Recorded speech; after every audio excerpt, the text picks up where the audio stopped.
Hi, you already know I am Sterling and that you are learning American English with me.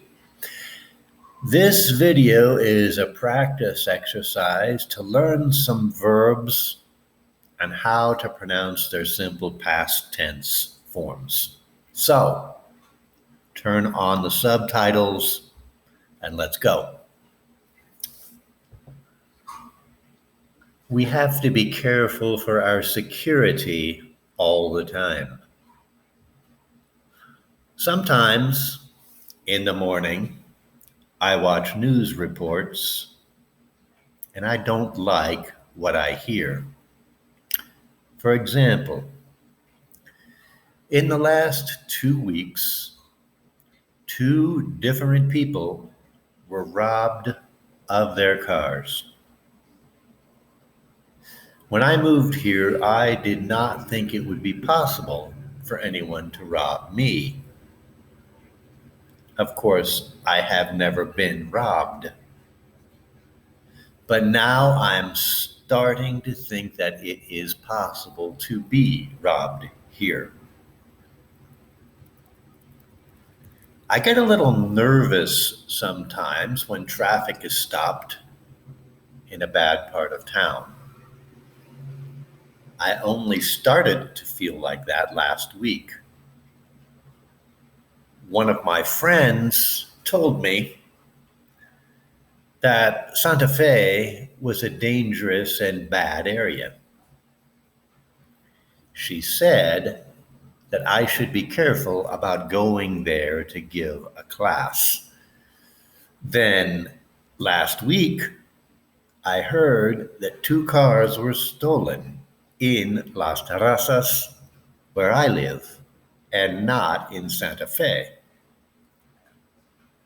This was the first time I knew about any major criminal activity in my neighborhood.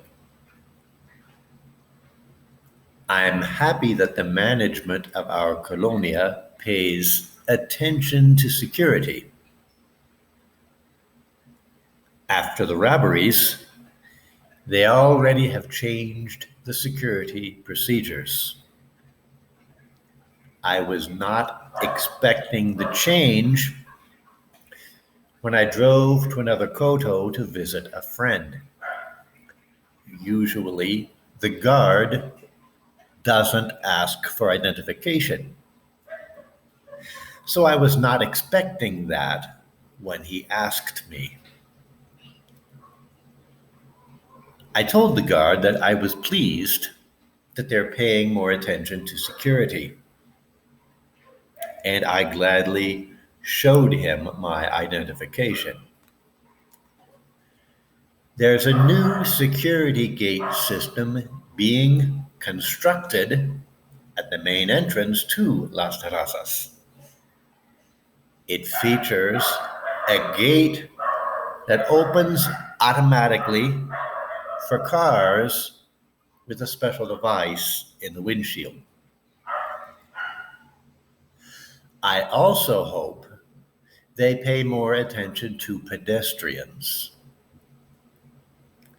I watch people walk through the entrance without the need to show identification.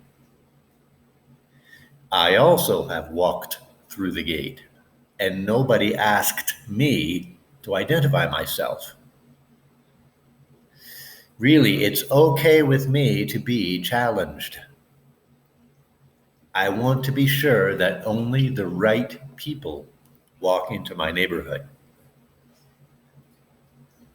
I suspect that the person who stole a car at gunpoint walked into the colonia.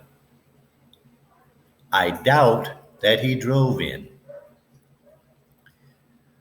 This thief also cheated the security cameras. There is no video of the crime because someone disabled the security cameras before the car was stolen. Someone probably knew how to turn off the cameras. So now I only park my car inside of my koto. My combi is parked outside, but it seems safe. The motor does not start. It is safe because of this. It is very hard to steal a car that will not start. I hope to replace the motor of the combi soon, but I have not saved enough money to replace the motor yet. After the motor has been replaced, I probably also will park the combi inside the koto just to be safer.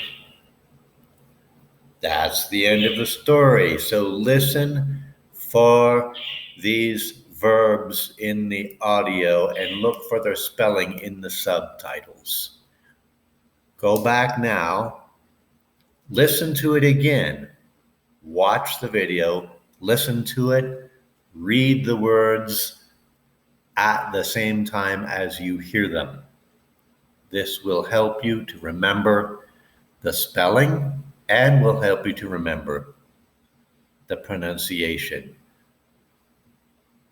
That's all I'm going to put in this video, except I'm going to explain one other point.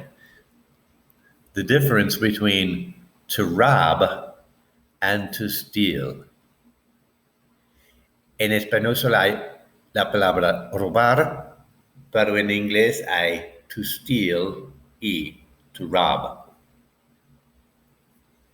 To steal. You steal things, possessions, cosas. To rob. You rob things from someone or from something, but you steal the things. If you steal a car, you take the entire car. If you rob a car, you steal items, things, cosas, from the car, things that were inside the car. If you rob a person, you steal his things. If you are robbed, this means that the thief steals the things you had from you. So you can rob a store or a person, but you cannot steal a person or a store. Why? Because what you steal, you take with you. You steal the things in the store or the things a person was carrying. That action is called a robbery.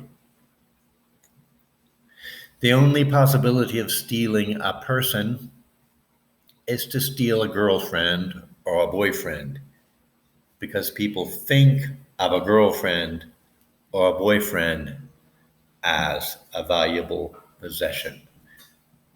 That's the end of this video. Thank you for listening. I hope it helps with your pronunciation and your spelling and your listening skills. Bye until later.